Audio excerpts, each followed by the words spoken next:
I mean, you've painted what many would view as a ridiculous picture of a man dubbed the Butcher of Tehran, somebody whose death was greeted by many women posting images of themselves celebrating his death. Well, obviously, what you're saying is inaccurate, to say the least.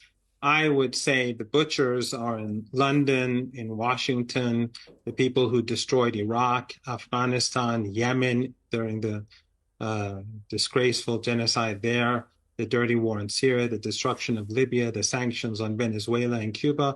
I think that the real monsters are actually much more closer to home. We know that your country, Iran, through its regime, has been responsible for horrendous terrorism now for a very long time.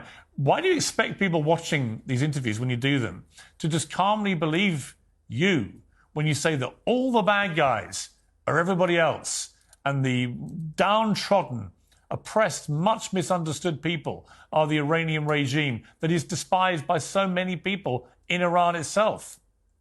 No, in Iran, we'll see during the funeral ceremonies how popular President Raisi was. Just like General Soleimani 4 years ago, people like you were saying the same thing about him. But we saw millions come to the street. Just because in the West you say this sort of thing doesn't mean that that's the reality on the ground over here. Hezbollah was a group that was created as a result of the Israeli regime's invasion of Lebanon. They went and captured the capital in 1982. Hezbollah was created as a result of this illegitimate and brutal occupation. They expelled the brutal apartheid ethno-supremacist regime from Lebanon. And Hamas and other groups in Palestine are the result of 76 years of oppression, ethnic cleansing, and brutality and apartheid from this same regime.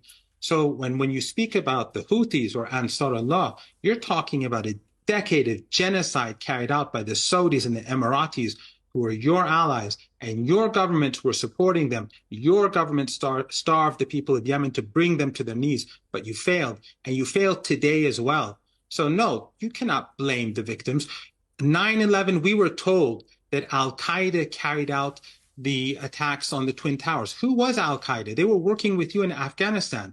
And then 10 years later in Syria and in Libya, Al-Qaeda was cooperating with you. We have an email from Jake Sullivan, February the 12th, 2012, where he sent to Hillary Clinton, where he said, in Syria, Al-Qaeda is on our side.